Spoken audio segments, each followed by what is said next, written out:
Olá, bem-vindo a mais um episódio. Eu sou a Bruna e, a convite da Taylor, estou aqui para bater um papo sobre o papel dos seguros na gestão de riscos corporativos.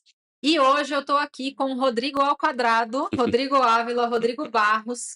Os dois estão juntos aí na Taylor, mas têm bagagens complementares. Cada um sentou em cadeiras muito diferentes, tem experiências variadas no mercado. E hoje a gente vai conversar um pouquinho sobre o papel dos brokers na gestão de riscos corporativas. Bem-vindo, Ávila, bem-vindo, Obrigado. Barros. Tudo bem? Tudo bem? Vamos lá, então? Bom, eu quero começar com uma provocação. De quando a gente fala de grandes corretoras de seguro, tem um senso comum de que elas são sinônimo de confiança, de segurança, até mais do que quem está ali no médio para pequeno. Isso é verdade? Tem armadilha aí? Como é que vocês enxergam isso? Eu acho que são mercados complementares, no fim, né? Eu acho que vir aqui criticar um concorrente dizendo que ele não é bom o suficiente, acho que não seria tão ético e elegante. Mas, assim, a gente trabalha o middle marketing de uma forma diferente, né? Então, o corretor, o big broker que a gente chama, né? Ele vai trabalhar muito bem as contas internacionais, mandatadas em outros países, nos quais eles efetivamente fazem a gestão deles de seguros ao redor do mundo, né? Certo. Mesmo essas contas, por uma questão de estrutura, efetivamente, dessas companhias que viraram grandes bradescos, vamos dizer assim, as tomadas de decisões são efetivamente um pouco mais demoradas, as esteiras de negócios são um pouco mais padronizadas. E o que a gente efetivamente, saindo um pouco deles, né, até para que a gente fale um pouco do nosso negócio em específico, eu saio um pouco dessa padronização e tento entregar para esse cara uma coisa de pessoalidade, com o mesmo acesso que esses caras grandes têm aos grandes mercados, né? Só que entregando para o cara um serviço que efetivamente ele consegue enxergar, né? Não só para uma marca que vem relação mundo e perenidade ao longo do tempo, mas efetivamente por acessar as seguradoras da mesma forma, no fim, efetivamente, quem está fazendo o seguro é a seguradora, né? Trazer para o cara soluções que efetivamente esse cara que está numa esteira padronizada já não está mais olhando para ele da forma correta, né? E ao longo do tempo conquistar essa confiança que muitas vezes uma marca, num primeiro momento, traz numa primeira reunião, né? Então, se eu fosse falar para você se tem alguma armadilha, não tem. Na verdade, você tem outros agentes do mercado, e a gente, Taylor, se inclui nisso, que é um cara que vai estar muito mais próximo de você, uma empresa que vai ser sua companheira, uma empresa que vai olhar você de forma holística, e se você precisar de alguma ajuda que não seja seguro, eu vou estar do teu lado para te ajudar, né? E eventualmente vou crescer junto com você, né? Então eu não quero você como um cliente de meta anual, porque no outro ano aquele account vai estar em outra corretora. Eu quero você numa perenidade como meu parceiro, porque para mim o que realmente importa no meu modelo de negócios é eventualmente um relacionamento de longo prazo. Eu posso até trabalhar ganhando menos no começo, obviamente que existe o trabalho de consultoria e ele tem que ser cobrado, mas o que eu estou mais preocupado é como que eu te entrego o valor para estar com você em 20 anos. Essa é a nossa preocupação. Legal, legal. E você, Ávila? Não, acho que é bem isso, né, e a gente acompanha isso muito de perto, né, a gente tem uma série de métricas lá na corretora para ver como que tá essa questão do Uhum. relacionamento com clientes. E a básica é o índice de retenção que a gente tem de contas, né, o nosso a última apuração que a gente fez, os números do ano passado, assim, a gente pega mais de 95% de manutenção, né, e aí quando a gente converte, a gente entrevista os clientes, a gente entende que é muito isso, nessa proximidade que a gente tem, né, e ao mesmo tempo a gente entrega toda a qualidade técnica necessária, né. E tem mais um ponto também, que é aquele momento de dor do cliente, que é quando acontece um sinistro, né, como que o broker reage, porque o broker é o primeiro ponto de contato, né, o cliente não vai na seguradora para ver ali, para tentar, sinalizar o que está acontecendo, é o broker que tem ali toda a questão do atendimento, né, de já poder fazer um primeiro atendimento, orientar: "Pô, será que já isso está coberto? Será que não está coberto?", né, então e ali você efetivamente consolida o teu relacionamento com o cliente, né, então começou bem, entregou uma proposta de valor adequada, né, aconteceu um sinistro, a resposta foi imediata, né, aí você fecha ali, né, todo o seu atendimento com aquela empresa e consequentemente isso reflete na consistência, na perenidade no relacionamento com esse cliente. Entendi, entendi. Você tem uma coisa interessante, que é, a gente tem caneta. Então, numa eventual negociação, Eu posso dar alguma coisa que o cliente precisa que está fora daquele escopo? Eu consigo me adequar ao que ele precisa efetivamente num pedido, às vezes, delicado, né? Eu consigo, às vezes, retornar para ele alguma coisa que no básico não é o usual, né? E numa corretora grande, ele vai estar no mistério, né? Então, o grande diferencial de um cara menor, se ele conseguir ter a capacidade técnica que pô, a gente ao longo do tempo conseguiu, né? Os acessos que a gente consegue em seguradora, ter os agentes, né? E aí o Rodrigo é um cara super interessante dentro dessa estrutura, porque ele já esteve nas 3 posições, como cliente, como broker e como seguradora. Tem todo um processo que ele consegue entender os 3 lados. É, é, é, é, como, no fim de tudo isso, o cara consegue observar valor. Sim, sim. E até ia te perguntar em relação a isso, tem uma esteira, né, de produção que a gente vê, nas grandes e normalmente, obviamente, são os processos que tem independente do tamanho da corretora. Mas na Taylor em específico, o que que acontece depois que vocês chegam: "Olha, conquistei esse cliente, ele está aqui com a gente". Como é que é essa esteira de vocês, de relacionamento, essa proximidade? Vocês têm como é que vocês estão divididos em equipes ali, né, vocês me falaram até num outro papo das equipes técnicas que vocês têm, que vão até a empresa. Queria que vocês me contassem um pouquinho mais sobre isso. Eu acho que a gente pode falar, primeiro porque dentro do nosso negócio você tem algumas empresas apartadas dentro da própria Taylor, né? Até porque produtos de seguros eles não são padronizados e os atendimentos dentro desses produtos são muito diferentes, né? Quando eu vou falar de gestão de benefícios, eu vou ter um relacionamento quase que diário com o meu cliente, né? De movimentos, eventualmente de plano de saúde, de emissão de carteirinha, de uma requisição de algum funcionário, de algum colaborador. Então, é um relacionamento muito diferente. Esse é um relacionamento de proximidade, Que aí né? vocês têm uma área que só cuida disso, Exatamente. né? Então eu tenho médico internalizado que observa a sinistralidade, eu tenho BI com tecnologia para dar de forma mais atualizada possível a utilização do plano de saúde para a gestão do RH, eu tenho parte de 360 onde eu também consigo, de uma forma, dependendo do contrato que eu faço com o cliente, também transformar a parte de gestão de RH dentro de um sistema que está dentro do nosso proposta de valor, né? Então, é um ambiente um pouco mais pós-venda, né? O preço Sim. tá para um outro lado, né? Uhum. Porque no fim ali você vai ter uma margem de diferença de preço muito pequena, né? O que entrega efetivamente resultado e valor quando eu falo de gestão de benefícios é propositividade, eventualmente de execuções de ações para que assim, o sinistro do plano de saúde seja menor e o dia a dia eventualmente de problemas e aí eu tenho que ter pessoas e accounts que ficam não disponíveis 24 horas, mas que estão disponíveis eventualmente na forma de quando tem algum problema, né? Porque vão acontecer problemas, e esses problemas podem não ser diários, mas eles não são, diferente do sinistro que não é uma coisa ocasional, é ocasional, vai acontecer, uma semana sim, uma semana não, eu vou ter um problema com o cliente de plano de saúde, né? Quando eu vou para crédito, eu vou estar falando também de um outro tipo de gestão, né? Eu estou falando de uma gestão mais próxima com o financeiro da empresa, com mais proximidade, eventualmente, no processo de venda, porque na abertura de crédito para aquele cliente que está comprando alguma coisa daquela empresa, né? Então eu vou ter também uma parte de relacionamento de abertura de crédito, então ele não é, obviamente, uma questão igual à parte de benefícios, mas ele também tem uma proximidade muito maior, né?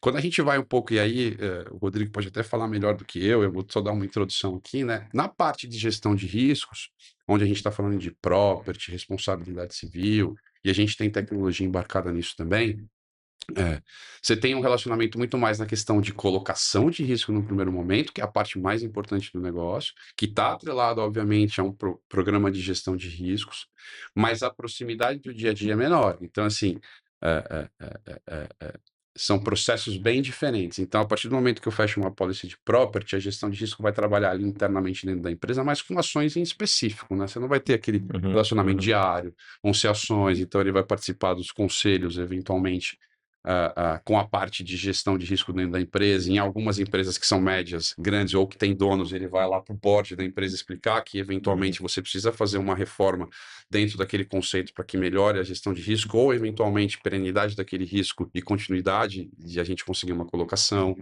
Em outros negócios, a gente vai observar algumas mudanças na gestão da própria fábrica para que a gente consiga eventualmente colocar o seguro daquele cara, porque em algum momento aquele cara está sem apólice, né? Então tem alguns setores em específico que a gente sabe que tem problema para isso, setor têxtil, Uhum. aviação, e a gente tem ajudado esse setor de uma forma um pouco mais veemente nos últimos tempos, né?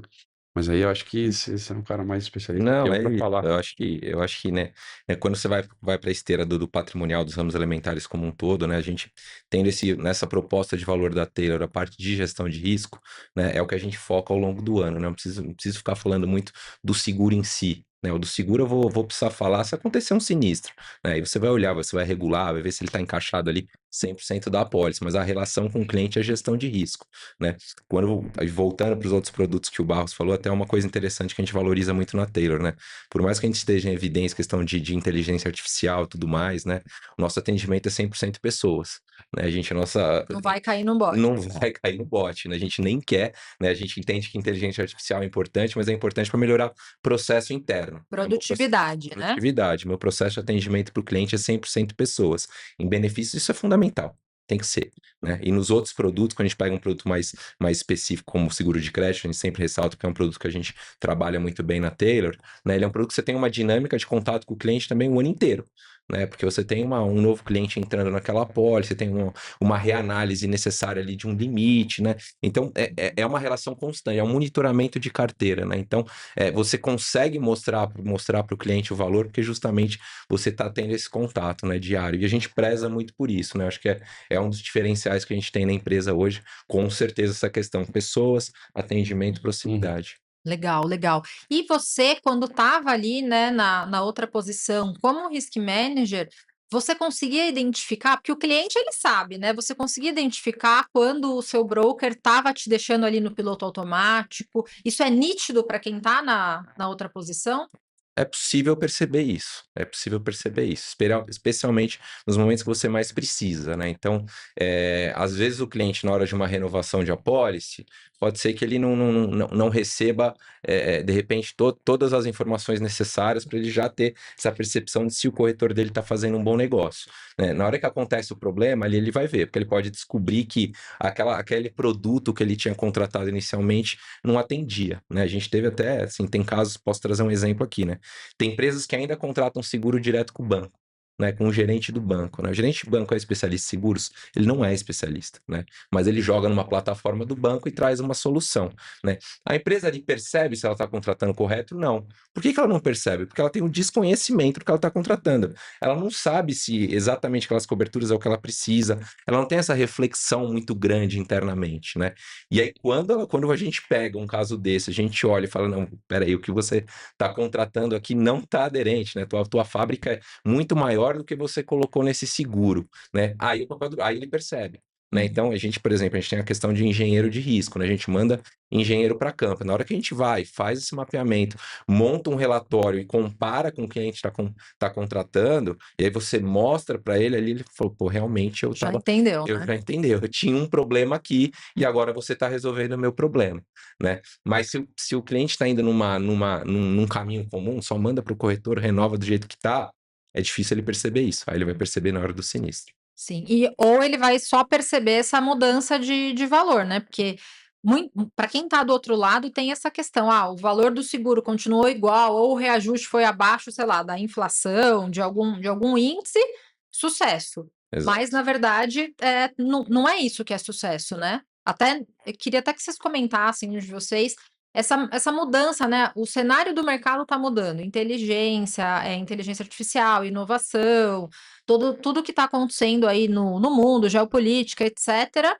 Eu imagino que não seja só o custo, né? Muitas vezes é o que está dentro desse custo da apólice ali no ano que precisa ser olhado, né? Assim, né, eu acho que, aí falando mais, abrindo o coração aqui, a gente passa por isso às vezes, né. O cliente, às vezes, independente do tamanho dele, tá, eu tô falando de cara que fatura 50, 100, 1 bilhão, 10 bilhões, né.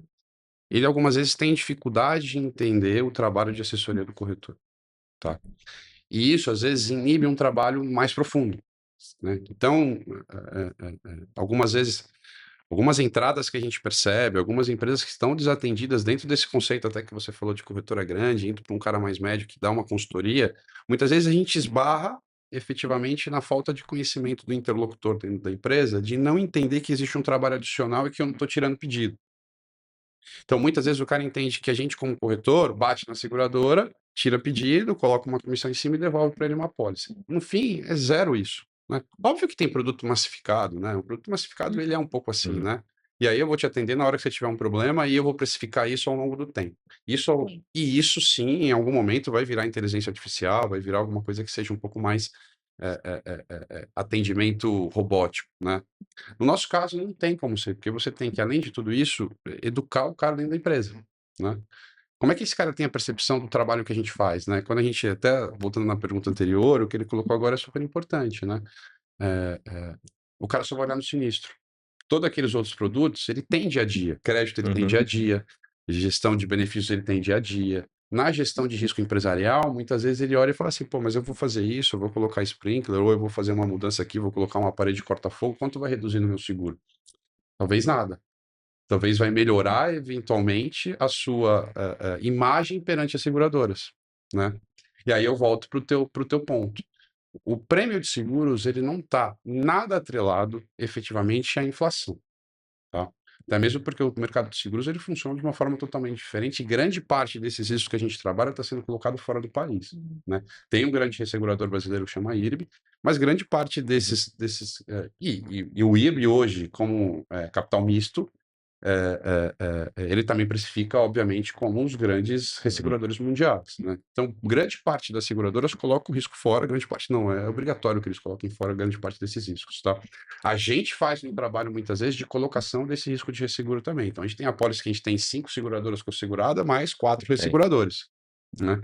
Então, é difícil de explicar isso para o cliente, falta conhecimento técnico para ele entender que não tem nada a ver com GPM, PCA ou uma construtora que fala do INCC, não tem nada a ver.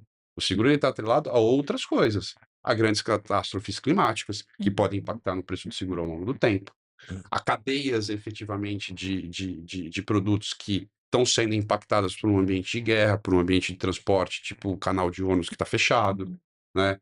Uma queimada, eventualmente, em um outro lugar do mundo, nos Estados Unidos, na Califórnia, que pode, eventualmente, impactar o resto de toda a cadeia do suco de laranja. Então, assim, tem várias coisas que impactam o prêmio de seguros.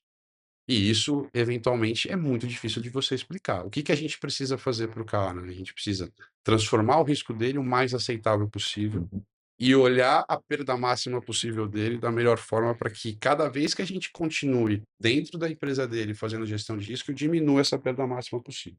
É isso. Seria isso, né? É isso, é isso. Acho que, assim, as seguradoras, elas têm evoluído na parte de tentar, né, às vezes, por mais que ainda tenha uma relação muito grande entre o que está acontecendo globalmente, com o impacto daquela seguradora no Brasil, na precificação dela, né, eu vejo que aos poucos as seguradoras estão tendo um olhar mais profundo de cliente, né? Então a gente tem muito esse cuidado, né? Quando as nossas contas mais complexas que a gente tem em carteira, a gente faz questão de sempre sentar com as seguradoras e mostrar para ela tudo que a gente tem conseguido evoluir dentro daquele cliente. Para as seguradoras perceberem a maturidade que aquela empresa tem, né? Para perceber que aquele cliente não está só renovando uma pólice, né? Ele está olhando para dentro de casa, né? Então, isso a gente faz, isso a gente mostra. E nas nossas contas a gente tem conseguido benefício, né? Tem situações de mercado, o mercado aí patrimonial, né? Que às vezes você tem uma falta de capacidade no mercado que justamente está vindo de fora. Então, você também ter um trabalho de gestão com o cliente, às vezes nem é para você conseguir um impacto imediato em reduzir o preço, e sim você conseguir colocar aquele risco no mercado, né? Isso pode ser uma realidade hoje, amanhã pode ser que o mercado mude, o mercado é dinâmico, né? Mas a gente fala isso muito para as empresas, né? Olha, o nosso objetivo aqui no limite é manter teu seguro do jeito que tá. A gente vai trabalhar, né? Mas eu preciso de você também, eu não consigo fazer isso sozinho, né? Você precisa me mostrar essa evolução, né? Então, e esse direcionamento com o cliente a gente faz, a gente vai orientando, né? Porque quando você senta numa empresa para fazer um processo de gestão, às vezes você encontra 20, 30, 40 ações necessárias para melhorar. Vai fazer as 40 de uma vez? A gente sabe que não vai, né? Então a gente ajuda o cliente, olha, é melhor você fazer isso primeiro, né? Você faz um balanço entre investimento e retorno, né? E aí também volta essa pergunta, né? Tá, mas beleza, Rodrigo, quanto que vai voltar no meu seguro? A gente não consegue dizer, né? Eu não posso assinar aqui e falar que tudo que você investir vai voltar, mas eu garanto que vai ser um processo ao longo do tempo que com certeza você vai ter uma melhoria e eu vou te mostrar, pode confiar no processo. E realmente isso acontece. E é um jogo de longo prazo, né, então eu imagino que, assim, você comentou, não sei se foi aqui, se foi em outro papo que a gente teve, de uma retenção altíssima que Sim, vocês têm. Até porque o cara que entrar e logo sair, dificilmente ele vai ver essa continuidade, né, então vocês imagino que vocês tenham bastante clientes aí com vocês há muito sim, tempo. sim. Tem clientes há muito tempo e tem clientes que a gente vai conquistando produtos ao longo do tempo, né? Porque normalmente você tem uma porta de entrada. Pode ser que você entrou no cliente pelo patrimonial, pode ser que você entrou pelo crédito, pode ser que você entrou pelo seguro garantia, pode ser que tenha entrado por uma pólice de saúde. E ao longo do tempo, à medida que esse cliente percebe que naquele produto você está entregando o que ele espera, né? Daqui a pouco tem outro produto, né? Porque o cliente contrata uma cesta de produtos, né? E aí você faz aquela provocação, né? Poxa, beleza, né? Um seguro de D&O. Olha, tem muita empresa que não tem ainda um seguro de D&O, né? Para executivos, né? Empresas sólidas, maduras até e ainda não contratam. Aí você faz a provocação para o cliente, você mostra, faz uma reunião, mostra realmente ali tudo que ele tem de proteções, né? Eventualmente você acaba vendendo um produto novo, né? E aí é uma construção, né? Que é a questão do cross-sell, né? Que Uhum. todo executivo em corretora fala disso, né? Como que eu evoluo o meu cross-sell dentro de um cliente? Sim. Como que isso é possível? Uma relação de longo prazo. Sim. E você comentou de D&O, nem estava aqui para a gente falar disso, mas tem aí uma importância gigantesca, né, do D&O, do E&O. Como é que vocês veem o mercado? Tá todo mundo olhando para isso? Não tá? Vocês têm dificuldade? Porque eu imagino que ele não seja uma porta de entrada, ou é? Eu não acho que seja a porta de entrada, né? Não é normalmente um produto que a Uhum. gente entra pra, como primeira opção dentro do cliente, né? Mas sim tem um processo de evolução também, né? O mercado de seguros brasileiro tem evoluído, eu acho que em todos os produtos ao longo do tempo, né? Claro que cada um está, acho que, num nível de maturidade diferente, mas sim é percebida uma evolução. Tanto que a gente pega, né? Mercado de seguros brasileiro sempre cresce acima do PIB, e já Uhum. cresce. Talvez 20, 30 anos cresce acima, porque isso é maturidade, né? Isso é contratação de produtos novos, né? Mas realmente, o D&O é um produto que a gente encontra em boa parte dos clientes ainda sem a pólice.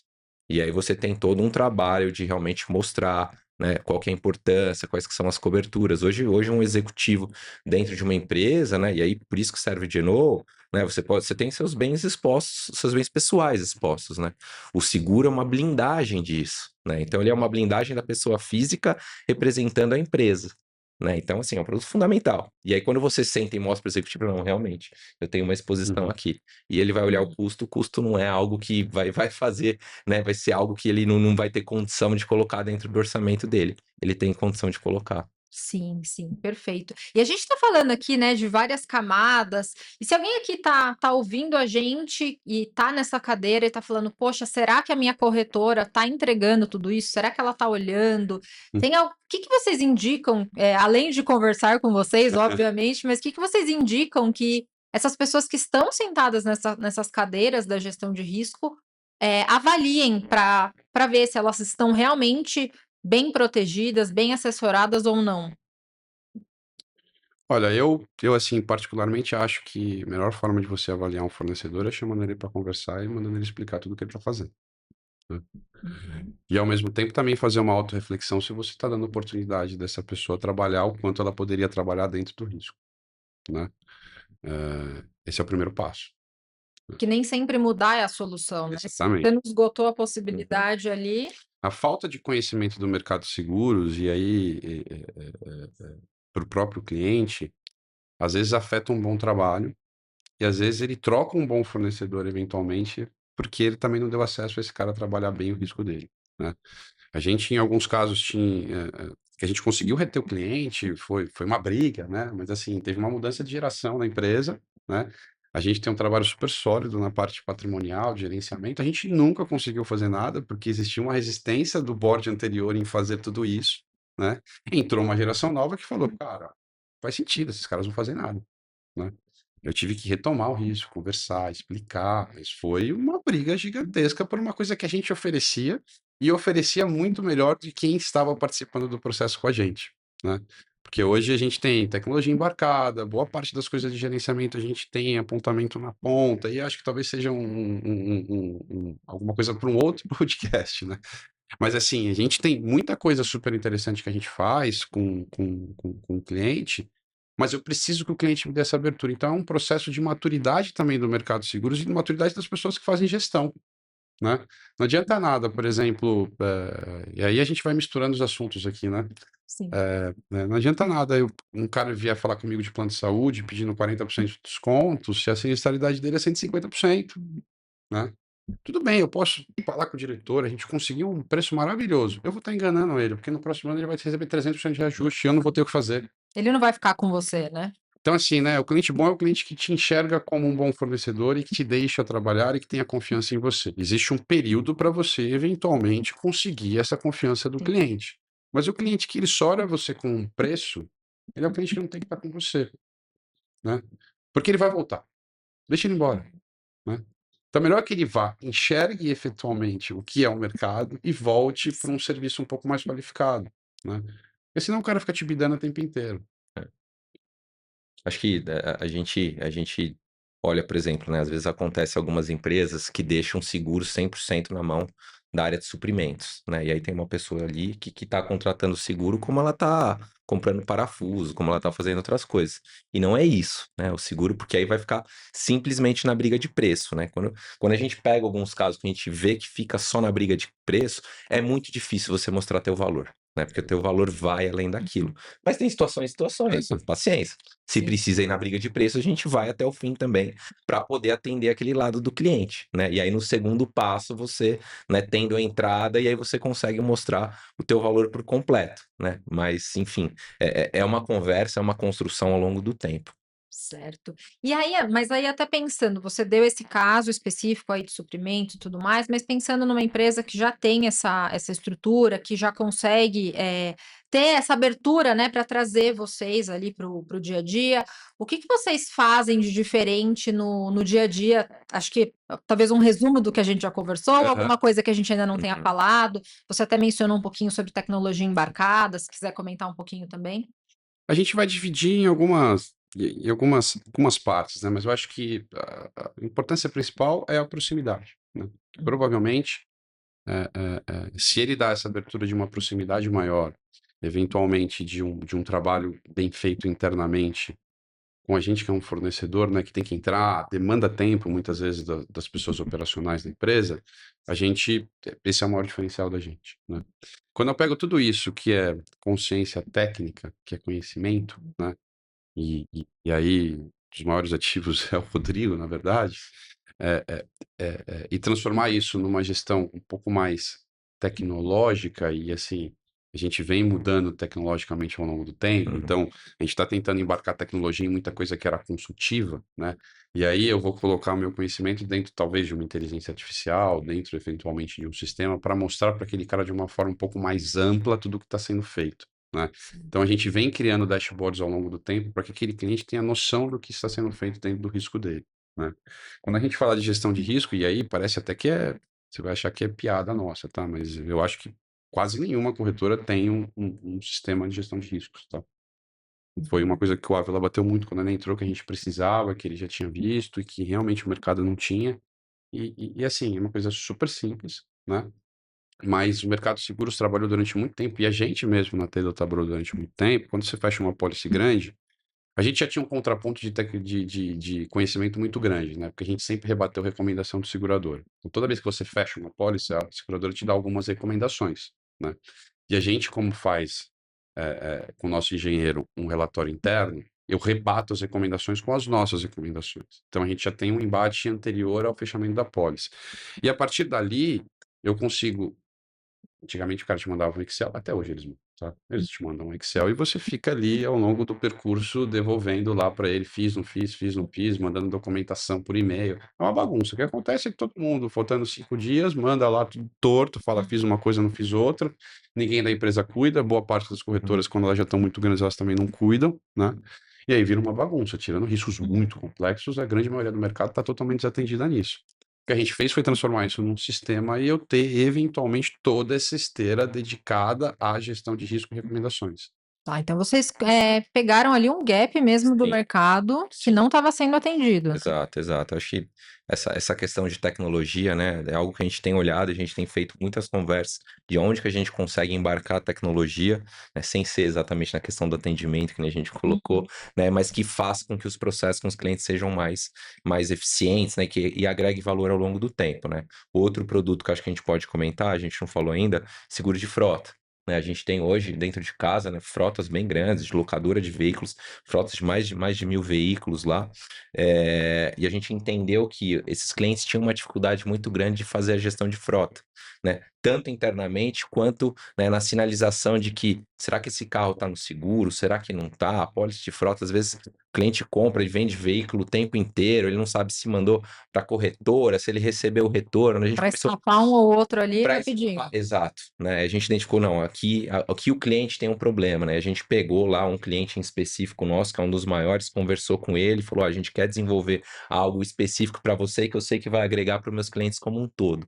E a gente foi desenvolver uma plataforma, né, essa daí a gente acabou de entrar no ar essa plataforma, para fazer gestão de frotas dos nossos clientes, com uma comunicação direta com a seguradora, com dashboards, com sinalização: "Esse veículo está coberto, esse aqui não está", né, ou "Esse aqui você mandou para a seguradora, mas ainda o endosso não foi emitido, a seguradora tem um tempo", e todo um controle, né, para agregar valor. Então, assim, né, isso é algo que está no DNA da empresa também, né, e a gente entende que o que eu preciso fazer, né, e para me diferenciar do mercado de seguros como um todo, porque nem o Barros comentou, por incrível que pareça, né, o mercado de seguros tem uma carência muito grande, né, de modernidade, de inovação. É um mercado que ainda está atrás, é um mercado muito tradicional, Sim. né, e acaba deixando com que essa parte tradicional se perpetue ao longo do tempo. Só que o mercado é dinâmico, né, e a gente como uma empresa, né, média, vamos dizer assim, o que que eu faço para me diferenciar? O que que eu consigo colocar na minha proposta de valor para efetivamente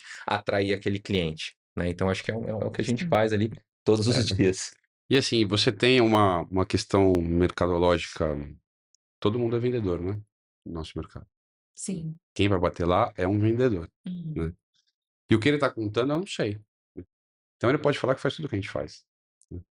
E ao longo do percurso talvez o cliente perceba que ele não faz, mas tem coisas que o cliente não tem a percepção do quanto é importante.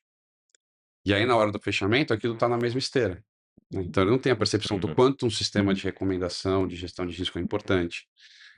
O de frota eu acho que tem mais, tá. Cabe Tá. numa outra caixinha dentro da empresa, ela tem mas assim, ele tem mais percepção porque ele acaba sendo um pouco enrolado ali na gestão do dia a dia, né. Mas assim, né, voltando ao que você fala de o que eu vou oferecer para o cara, eu tentar de zero dar algo diferente para ele, né. Se naquele primeiro momento ele não tem um relatório sobre a fábrica dele, sobre a loja dele, sobre a rede de loja dele, é tentar entregar para ele algo que agregue valor, né. Num primeiro momento mostrar o quanto tem potencial esse tipo de trabalho, num segundo momento isso tem valor, né. Eh eh eh eh eh e ver o quanto aquele cara também consegue enxergar, porque se um cliente que não enxerga não adianta nada, mas eu fiz minha parte de mostrar para ele o que ele tem na mão, né. "Ah, tudo bem, eu pago isso, quanto que vai melhorar?" Às vezes nada, mas eu estou fazendo com que o teu negócio tenha talvez uma perenidade muito maior, num ambiente de risco. Então assim, uma outra forma, que muitas vezes não é do cliente padrão, né, nós estamos falando do standard, o cara voando, a gente está sentando, o cara está super bem, ele está dando oportunidade para outra pessoa, né. A gente cresceu resolvendo problema, né, a gente nunca foi o corretor que Uhum. bate nas coisas maravilhosamente andando bem, né. A gente é o cara que resolve problema, e a gente foi enchendo o nosso prato, porque quem tinha o problema resolvido indicava para um outro cara que tinha problema, né. Sim. Então a gente trabalha com armazém frigoríficado, todo mundo tem problema, a gente trabalha com indústria têxtil, todo mundo tem problema, dentro de indústria têxtil, fiação, a gente já resolveu um monte, a gente trabalha com, indústria química, fábrica de espuma, então tudo que o cara tem problema, ele vai perguntar para quem já resolveu. E aí a gente consegue eventualmente sentar na mesa já com um track record e falar para o cara: "Cara, eu consigo. É assim. Ou se eu não conseguir, eu vou te dar uma solução ao longo do tempo que te preserva um pouco o teu capital aqui estrutural", né. E aí você tem diversas coisas. Então, assim, eu vou ter desde o cara que vai me dar uma oportunidade, porque ele não consegue resolver e aí já não é mais property. É o cara que vai vir com garantia e falar assim: "Olha, eu tenho um processo aqui, tô com 30 milhões parado em tributo, meu balanço está horrível, eu preciso de alguém que me ajude, né? Vou conseguir? Sou um gênio, vou fazer assim, vou conseguir? Não, mas talvez eu dedique tempo suficiente para que aquele negócio seja colocado. E a gente tem parceiros também que entendem que se eu olhar no olho daquele cara, eu perceber que o cara também tem. Porque também tem o nosso lado, né? Eu não posso colocar também a minha imagem em risco. Eu não posso entrar num cara e ver que ele está fazendo um monte de coisas erradas ou que ele está me enganando e transformar isso em produto de seguradora, né? Sim. Eu não quero esse cara comigo. Não quero o cara que está envolvido com um monte de coisa. Quero um cara que eventualmente teve um problema ali, que o resultado dele não foi o que era esperado e que ele precisa de uma garantia. E eu vou defender o cara até o último momento com a seguradora e a seguradora entendendo também que existe um olho no olho que eu defendo aquele cara porque eu sei que aquele cara está passando por um problema. Não é proposital. Ele não está me enganando. Sim. Entendeu? Então, tem um relacional ainda que é muito importante, né? E a gente sai só do transacional, vai para um relacional e tenta colocar conhecimento nisso. Sim, a confiança dos dois lados, né? É Até isso. porque para vocês serem de fato tailor-made, né? Que é o nome de vocês, tem que ter uma confiança, porque às vezes você vai Sim. desenvolver um sistema, uma tecnologia, vai comparar, né, ali a planilha de risco da seguradora com a de vocês, então tem uma confiança mútua, né? Não é só o cliente confiar em vocês, mas vocês no cliente, certo? Exato. E você constrói essa relação com as seguradoras também, né? A seguradora consegue ver como que esse broker trabalha, né? Como que ele faz com que as coisas aconteçam, né? Então, isso é fundamental, né? O mercado de seguros é um mercado que a parte do relacionamento, ela é muito presente ainda, né? Então, a gente tem não sei falar número aqui, mas muitos corretores no Brasil, né? Especializados, claro que são menos, né? À medida que você mostra para a seguradora que você é um corretor especialista, você consegue também abrir algumas portas dentro da seguradora que outro broker não consegue. Né, que aí quando a gente até usa quando a gente encontra situações com aquele corretor mais regional, que às vezes era um corretor que fazia somente automóvel, mas era o amigo do dono de uma fábrica, e aí ele por acaso era o corretor daquela fábrica, né? Esse corretor ele não tem entrada nas seguradoras, né? Ele não consegue trazer o melhor produto, né? Essa é a dificuldade dele, né? Por que ele não consegue? Porque ele é um corretor mais de varejo, né? A gente aqui, né, a gente posicionado como um corretor corporate que gosta dessas empresas middle, upper middle, né? A gente construiu essa relação ao longo do tempo com as seguradoras, que na hora de trazer um risco muito complexo, minimamente a seguradora vai te ouvir, porque você não é qualquer um que está levando aquele risco. Talvez esse cara regional não consiga abrir essa porta, né? E aí, então, quando você fala numa questão de relacionamento, relacionamento cliente e relacionamento seguradora. Certo, certo. E olha, muito bom o papo aqui com vocês e pode ser que alguém que está nos ouvindo fique com a pulguinha atrás da orelha. Será que tá certo, a forma como estão lidando comigo? Eu sei que você trouxe essa dica, né, de primeira coisa, conversa com quem está do seu lado para entender, né, que muitas vezes tem um ponto cego ali do próprio cliente. Mas aí, além disso, tem mais alguma dica que você daria para quem está sentado mesmo na cadeira aí da gestão de risco e acabou ficando na dúvida se está 100% bem assessorado ou não? Aí não tem jeito. Aí liga pra gente. Porque se você tem uma dúvida grande nesse sentido, você tem que fazer uma análise com terceiros. Uhum. Eu acho que. E assim, falando aqui de uma forma até corporativista, eu falei que ele tem que dar a oportunidade de entender pelo menos o que está acontecendo em casa, né? Porque muitas vezes o cara nem sabe que ele tem de apólice, né? E a culpa Ele não. só fechou, aceitou e foi. A questão é que se realmente ele está com tudo consolidado e ele precisa olhar novamente, ele tem que ter alguém terceiro.